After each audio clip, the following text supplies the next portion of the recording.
On a Saturday morning in October of 1976, at the Hocking County Equipment Auction in Logan, Ohio, a 23-year-old sawmill hand named Sam Reeves made what every man at the auction tent agreed was the worst $310 ever spent in southeastern Ohio. He paid it for a 1953 Mack LT wrecker that had been sitting in a barn behind a small farmhouse outside Athens for 19 years. The truck sat at the back of the gravel auction yard, surrounded by orange and red maple leaves blown in from the hills above Logan.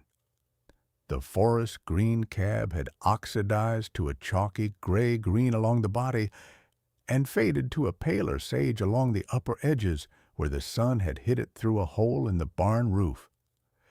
The iconic gold-painted bulldog hood ornament was still mounted on the radiator cap, with most of the gold paint flaking off. The twin rear booms canted slightly with both cables frayed and rusted. The chrome bumper was pitted with deep rust holes. The wooden cargo deck behind the cab had rotted through in 3 places. The Mack lettering across the grille was still visible in tarnished chrome. Someone had spray-painted junk across the driver's door in white peeling block letters that looked like they had been done in a hurry. The auctioneer's voice came through the bullhorn flat. "Last lot of the morning, folks. 1953 Mack LT wrecker. Sold as is where is. Came out of the Faulkner estate sale up in Athens. Engine seized. Hydraulics petrified. Hasn't moved under its own power since the Eisenhower administration. Probably good for the bulldog and the chains. Do I hear 350? Silence. A maple leaf blew across the hood of the Mack and stuck against the windshield. 300? The auctioneer tried. 200? Sam raised his hand. 310. That's when the laughter started. The whole auction crowd, maybe 40 men in worn flannels and barn coats, started laughing at the same time. The loudest of them was Wendell Bishop, a 51-year-old equipment dealer who drove a clean white GMC dually and ran a wholesale equipment yard out on Route 33 between Logan and Lancaster. Wendell was 5'10", barrel-chested with a thick gut, slicked back, greasy black hair going gray at the temples, a thick black handlebar mustache, ruddy cheeks, a gold tooth visible when he laughed, mouth wide open with his head thrown back.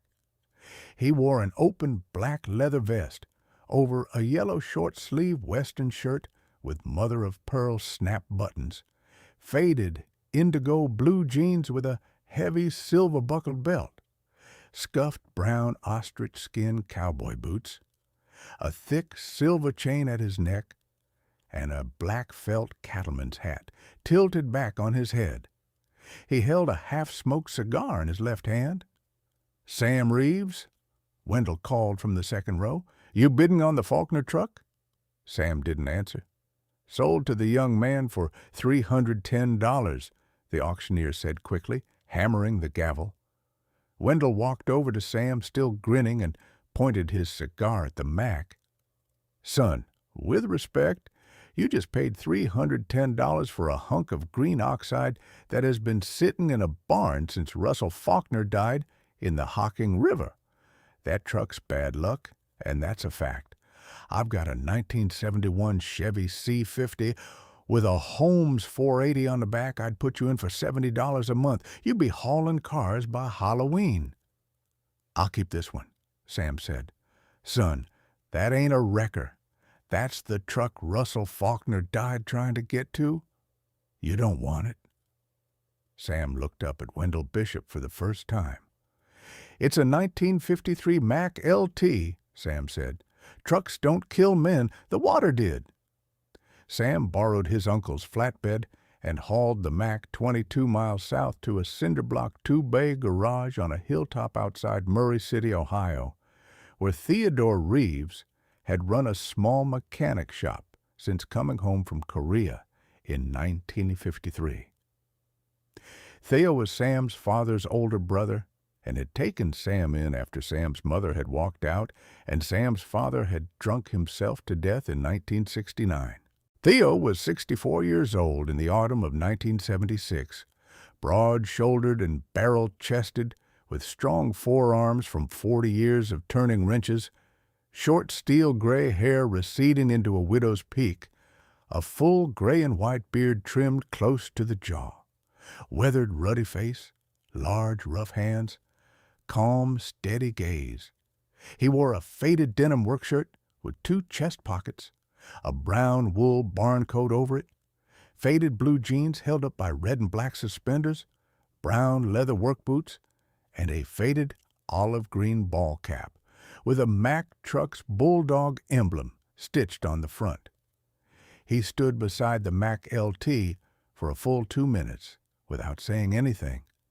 He took a slow walk around it. He spat tobacco juice into the gravel. Then he put one large hand on the cracked gold-painted bulldog ornament. "Sam," Theo said, "do you know what this is?" "A 1953 Mack LT wrecker, Uncle Theo." "No, son. This is the Faulkner truck. Russell Faulkner bought it new in October of 1953 for $3,800 from the Mack dealership down in Marietta. He'd just married Mary Halloran from Athens that summer. He drove a wrecker in the Pacific during the war, Iwo Jima, with the 4th Marine Division. He won a Bronze Star pulling a half-track out of a Japanese kill zone with a Mack NM. So when he came home, he started Faulkner Towing because he said he wanted to spend the rest of his life pulling things out of trouble instead of into it. Mary died having his son in 1906. The boy was named Russell Jr. Russell Sr. raised him alone for 13 months. Then in November of 1957, Russell got a call to pull a coal truck out of the Hocking River during a flash flood, and the bank gave way under his Mack, and he went into the water with it. They got the truck back. They never got Russell's body back. The boy went to Mary's parents up in Athens, and they kept the truck in their back barn for 19 years until they died. "I didn't know any of that, Pap." "Nobody told you, but it's a good truck. A Mack LT will outlast both of us if you treat it right. Russell Faulkner was a careful man with machines. Will it run again?" "Anything will run again. The question is whether you have the patience to make it." "I've got patience." "Then you've got a truck." For the next 11 months, Sam rebuilt the 1953 Mack LT. He worked nights after his shift at the Gloucester sawmill and Sundays in Theo's 2-bay garage. He worked alongside Theo on the engine and alone on everything else.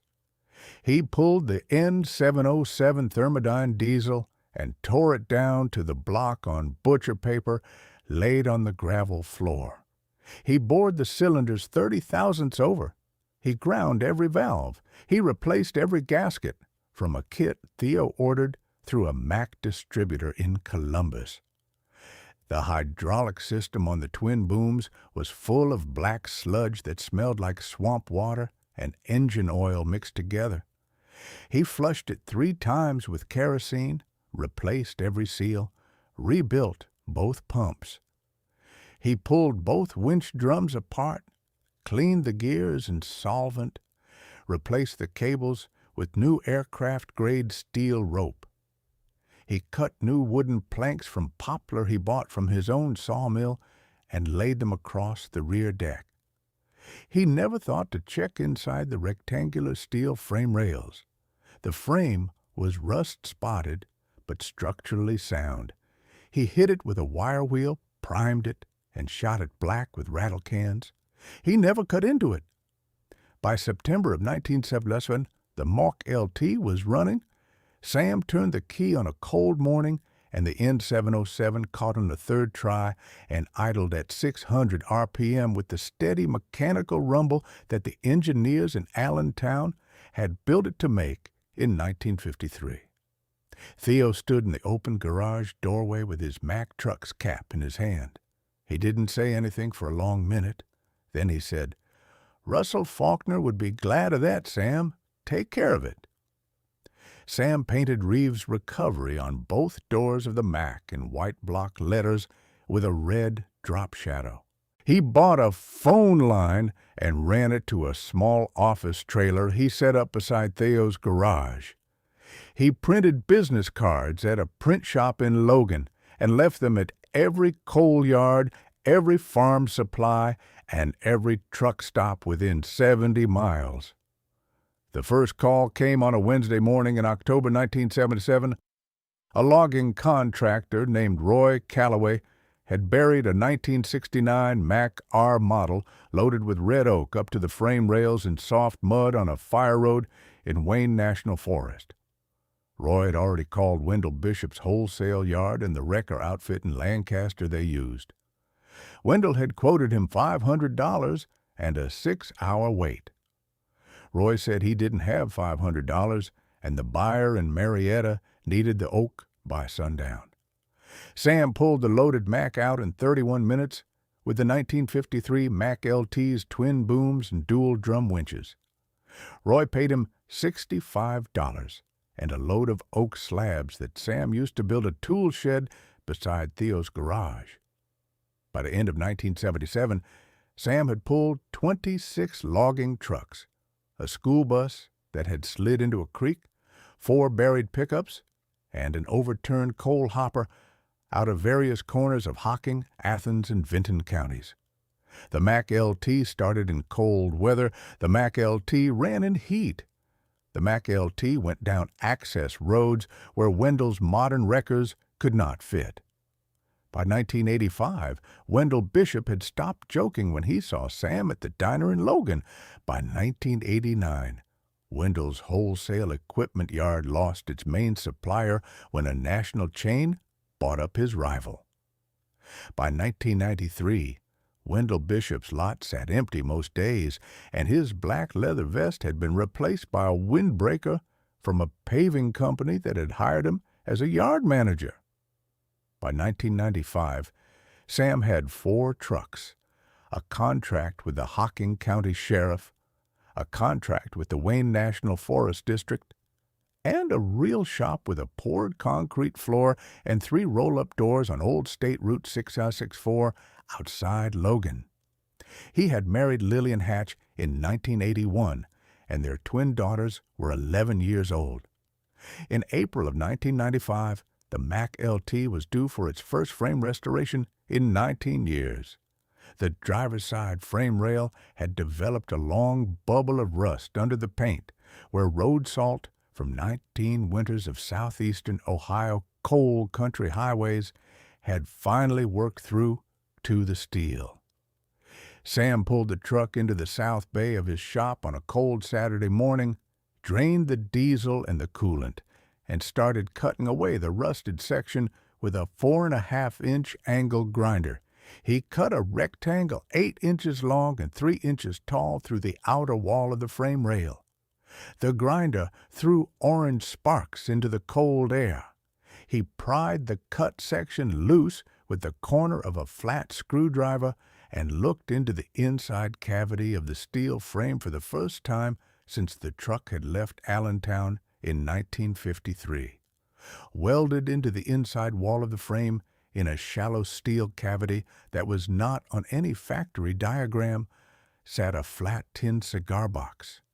The brand name long faded from the lid, sealed around the edges with thin lead solder applied by hand. Sam stared at it for a long minute. Then he took a small chisel and a small hammer and worked the solder loose along 3 sides until he could lift the lid.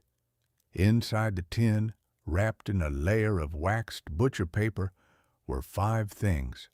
The first was a small leather-bound photo album the size of a man's palm, containing 12 black and white photographs.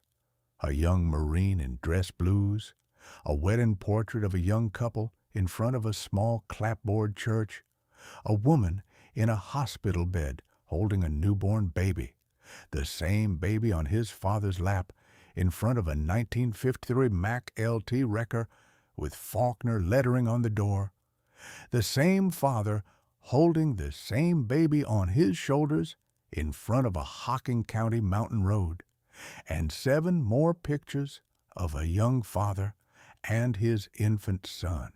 The second was a velvet jewelry pouch tied with a ribbon containing a thin gold wedding band engraved on the inside with the date June 12, 1953, and the initials RF and MF. The third was a small canvas pouch holding 240 $20 bills from the 1953 Federal Reserve Series, totaling $4,800. The fourth was a small folded cotton pillowcase containing a single tarnished Bronze Star medal in its presentation case. The fifth was a folded handwritten letter on 6 sheets of plain typing paper, dated November 4th, 1957, in a tight, blocky, right-leaning hand. The letter was to a baby named Russell Jr. The man who wrote it explained that he was hiding the items inside the frame rail of the Mack because he had been having a bad feeling about the river jobs lately, and the water was high again with the autumn rains, and he wanted to be sure his son had something from him if anything ever happened. He told the boy that the Mack had saved his life in the Pacific by carrying him out of a Japanese ambush at Iwo Jima, with 2 of his squad on the back deck. He told the boy that his mother Mary had been the most beautiful and the most patient woman he had ever met, and that he had loved her since the spring of 1948 when she had served him pie at her family's diner in Athens. He told the boy his mother's wedding ring was for his own bride some day. He told the boy that the cash was for college if he wanted to go.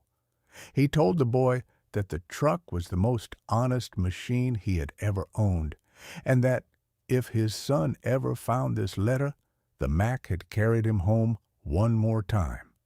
The letter was signed, "Your father, Russell Edward Faulkner, Sr., USMC, 4th Marine Division, Iwo Jima, 1945. Sam put the letter down on the workbench.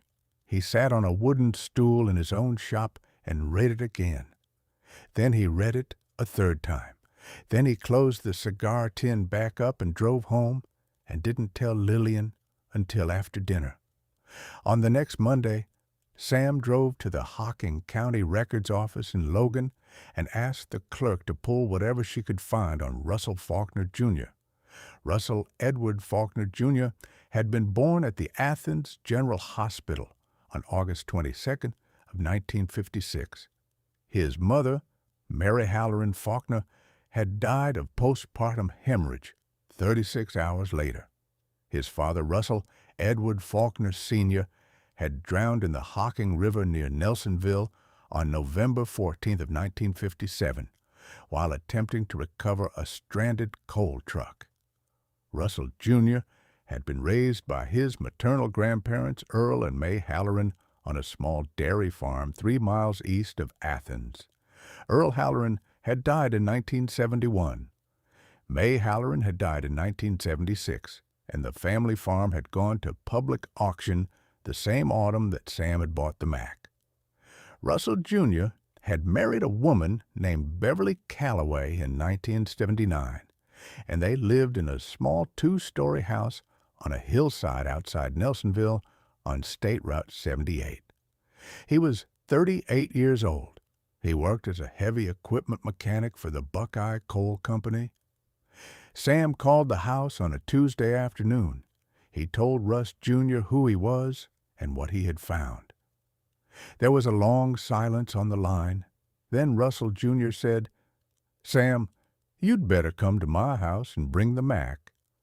Sam drove the Mack LT down State Route 78 on a clear Saturday morning in May. Russell, Jr. met him on the gravel driveway of a small 2-story white wood frame house on a hillside above the Hocking River. Russ, Jr. was 38 years old, 5'10", lean and average build, dark brown hair cut short with a slight cowlick at the back, blue eyes the same color as the eyes in the wedding photograph. Square jaw with light stubble, weathered skin with sun freckles across his nose, soft, thoughtful expression. He wore a worn navy blue mechanic's work shirt with sleeves rolled to the forearms, faded khaki canvas pants, scuffed tan work boots, and a wedding band on his left ring finger. He read the letter sitting on the front porch step of the house his grandparents had bought him when he turned 18. He read it twice. He held the gold wedding band in his open palm for a long time. He looked at the photographs of the parents he had never seen as anything but two names on a marble headstone in the Athens cemetery.